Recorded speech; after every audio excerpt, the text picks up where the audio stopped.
ఒక్కసారి కూడా ఆ 45 టీఎంసీ ఆంధ్రప్రదేశ్ని ఒప్పించి అది న్యాయపరంగా మనకే రావాలి, ఒప్పించి తీసుకొస్తే పాలమూరు రంగారెడ్డి ప్రాజెక్టు ఈజీ అయిపోయింది. వాళ్ళ వైఫల్యాలకి వాళ్ళ తప్పిదాలకి ఈరోజు మన ప్రభుత్వం నెట్టే ప్రయత్నం, ఈ విషయాన్ని తీవ్రంగా ఖండిద్దాం. నెక్స్ట్ సరే, ఇది కూడా ఇప్పుడు ఉదాహరణకి సిడబ్ల్యూసి లెటర్ ఇది ఏమని రాసిండ్రు, అసలు మీరు అడుగుతున్న 45 టీఎంసీలు therefore in view above the matter is now sub judice, అంటే కోర్టులో ఉంది, ఎందుకంటే ట్రిబ్యునల్లో ఉంది. ఈ విషయంలో ఆంధ్రప్రదేశ్ ప్రభుత్వాన్ని వీళ్ళు 10 ఏళ్ల పాటు వీళ్ళు ఎన్నో రకాల వాళ్ళకి సహకరించిండ్రు. ఆ 45 టీఎంసీ అగ్రిమెంట్ అయి ఉంటే పాలమూరు రంగారెడ్డి ప్రాజెక్ట్ ఇప్పుడు పూర్తయిపో. నెక్స్ట్ సరే, ఇది సిడబ్ల్యూసి అనేక లేఖలు రాసింది ఈ విషయంలో. ఇవన్నీ కూడా కాపీస్ మీకు చూపెడుతున్నాను. సరే, ఇప్పుడు ఈ లెటరే నా లెటర్ని పదే హరీష్ రావు గారు చూపెడుతుంటారు. ఇందులో ఏముంది, Palamuru Rangareddy lift irrigation scheme, Telangana submitted DPR for clearance of etcetera ఆ 90 టీఎంసీలో 45 TMC for the project was taken from the savings of main irrigation component and another TMC 45 TMC to the transfer of Godavari water to Krishna. చాలా స్పష్టంగా వాళ్ళు ఇచ్చిన GO ప్రకారం పోతున్నాం అంటే ఇదేదో బదనాం చేసే ప్రయత్నం, ఒక ఫాల్స్ నెరేటివ్ బిల్డప్ చేసే ప్రయత్నం చేస్తారు. నెక్స్ట్ సరే, ఆ తర్వాత ఈ మధ్య నేను మళ్ళీ కేంద్రంలో ఉన్న జలవనరుల శాఖ కార్యదర్శి కూడా లెటర్ రాసిన.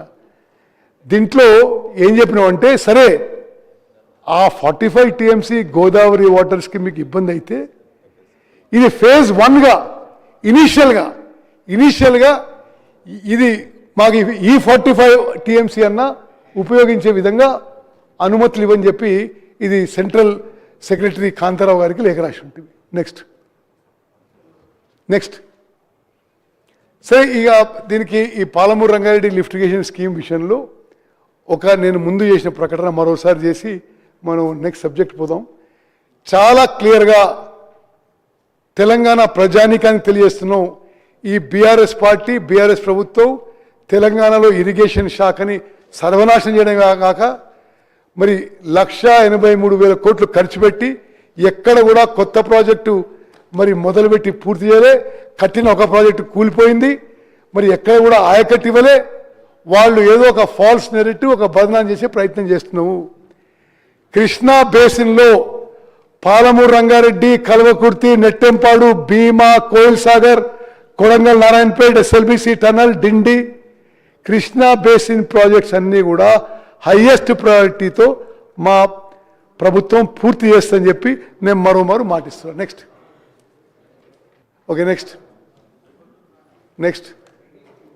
అది కూడా ఇప్పుడు ఏమంటాడు, ఇది డైరెక్ట్గా కల్వకుంట్ల చంద్రశేఖరరావు గారు మాట్లాడు కాబట్టి దానికి నేను రిబటల్ ఇస్తున్నా. మేము దిగిపోయిన తర్వాత ₹1 ఖర్చు పెట్టలే పాలమూరు రంగారెడ్డి మీద, ఒక్క తట్టెడు మట్టి ఎత్తలే అన్నాడు. 7,000 కోట్లు ఖర్చు పెట్టినాము, 67 లక్షల క్యూబిక్ మీటర్ల అర్త్ వర్క్ జరిగింది, 7 లక్షల క్యూబిక్ మీటర్ల కాంక్రీట్ వర్క్ జరిగింది, 9 కిలోమీటర్ల మరి ప్రెజర్ మెయిన్స్ లెంత్ వేయడం జరిగింది. వాళ్ళు ఉన్నప్పుడు మేము అనుమతులు ఇచ్చినట్టుగా ఒక ప్రాజెక్ట్ కట్టడానికి 21 క్లియరెన్సెస్లో ఓన్లీ 4 క్లియరెన్స్ వచ్చినాయి, ఇంకా 17 క్లియరెన్సెస్ రాకుండా వదిలిపెట్టిపోయినరు. వర్క్ కంప్లీషన్ 27,000 crores, అంటే 32%. నెక్స్ట్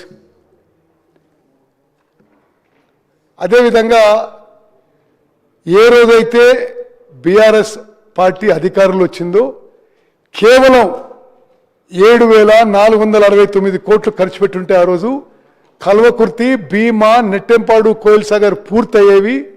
రాష్ట్రంలో additional irrigation potential of 8.65 lakh acres would have been created.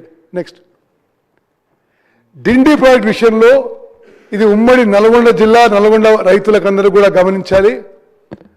వాళ్ళున్న 10 ఏళ్ల పాటు డిండి ప్రాజెక్టుకి కనీసం సోర్స్ ఫైనలైజ్ చేయలే, ఎక్కడికి నీళ్ళు తీసుకొస్తే చెప్పలే. మేము వచ్చిన తర్వాత డిండి ప్రాజెక్టుకి ఏదో రిజర్వాయర్ ఫైనలైజ్ చేసి ఏదుల డిండి లింకు 1800 కోట్లు మంజూరు చేసి టెండర్స్ పిలిచి ఇప్పుడు పనులు పురోగతిలో ఉన్నాయని చెప్పి నేను మనం చేస్తున్నా. నెక్స్ట్ అదేవిధంగా ఎస్ఎల్బిసి టనలు వర్క్ కూడా ప్రపంచంలోనే అత్యాధునికమైన టెక్నాలజీ తీసుకొచ్చి ఎయిర్బోర్న్ సర్వే చేయించి ఇప్పుడు